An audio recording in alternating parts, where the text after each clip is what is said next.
Work करता हूँ, पर घर आने में 3-4 महीने लग जाते हैं, छुट्टी नहीं मिलती। तो फिर जो पहले से मरे हुए हैं उनको उधर जाके बोलता हूँ कि वो मर गया, ये मर गई, मतलब जैसे दादी फूफा कोई मर चुका है तो आज मेरा फूफा मर गया, आज मेरी दादी मर गई, तो फिर छुट्टी मिल जाती है। तो मतलब ऐसा तो सही बात है, कोई झूठी तो है नहीं। नहीं, अभी अभी मरी है तो 3-4 बार मार देते हैं एक मतलब फूफा, मतलब हर तीसरे चौथे महीने में एक बार तो। नहीं नहीं, वैसे झूठ बोल के नहीं तो सत्य में भी तो छुट्टी मिलती होगी, बट वो इतनी सहजता से नहीं मिलती जितना मतलब सच बोलने से छुट्टी नहीं मिलती। सत्य बोलने से तो माया से छुट्टी मिल जाती है यार, तुम कहते हो फैक्ट्री में छुट्टी नहीं मिलती।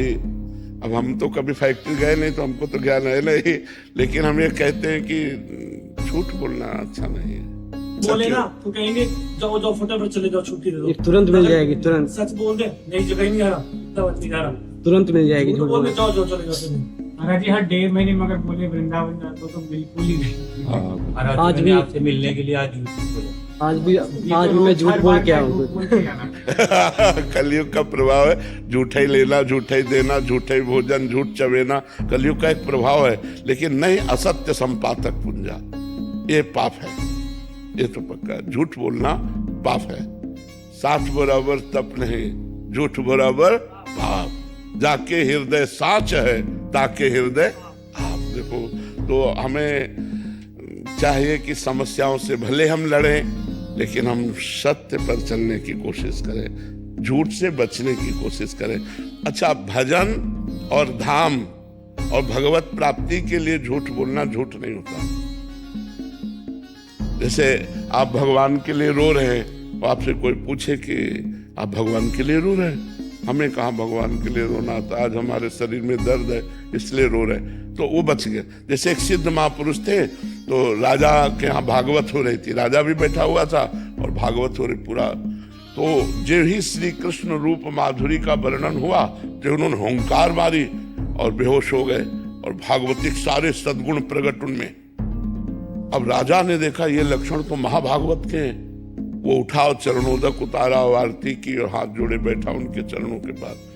जब वो भाव से बाहर हुए तो उन्होंने देखा कि राजा, उनका महाराज कैसे बैठे हो? तो उनका आप में अष्ट सात्विक भाव देखे प्रेम के, इसलिए मैं धन्य हो गया। तो उनका नहीं नहीं, मेरे अष्ट सात्विक भाव नहीं आते, मुझे मिर्गी आती है, मिर्गी आती, बच गए अपने को। तो कहीं कहीं भागवतिक छुपाने के लिए, भजन को बढ़ाने के लिए, अपनी महिमा को गुप्त रखने के लिए वो झूठ बोल देना निषेध नहीं। जैसे आप धाम आए हैं तो ये निषेध नहीं कि आप झूठ बोल करके किसी कार्य प्रणाली से आप साधु समागम में आए, ये तो वो धन्य हो गया। सत्य से बढ़कर वो झूठ हो गया।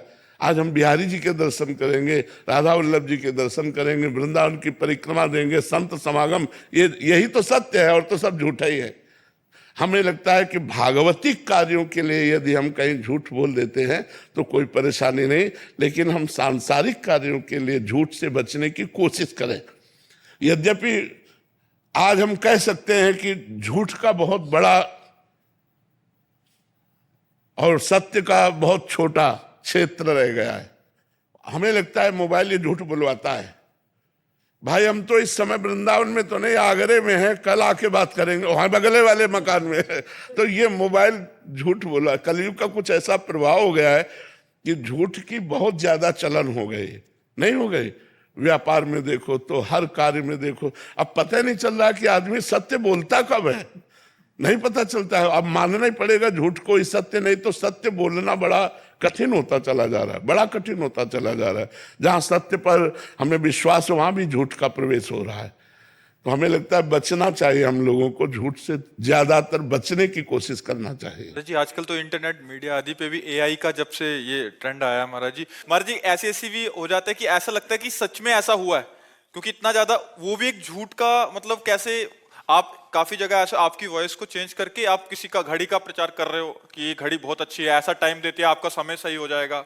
महाराज जैसे कल आपका चल रहा था, महाराज जी 3 दिन से हॉस्पिटल में भर्ती है, समाचार वाले चला रहे थे, मीडिया वालों ने चला दिया। ये 3 दिन से महाराज जी हॉस्पिटल है, और 3 दिन से हम बड़ी जोर से एकांतिक कर रहे हैं तो एकांतिक भी तो देख लेना चाहिए कि आज का एकांतिक पड़ा हुआ है, तो आप सब महाराज श्री, सत्य को झूठ और झूठ को सत्य, वो इस पे ऐसा लगेगा कि ये पुराना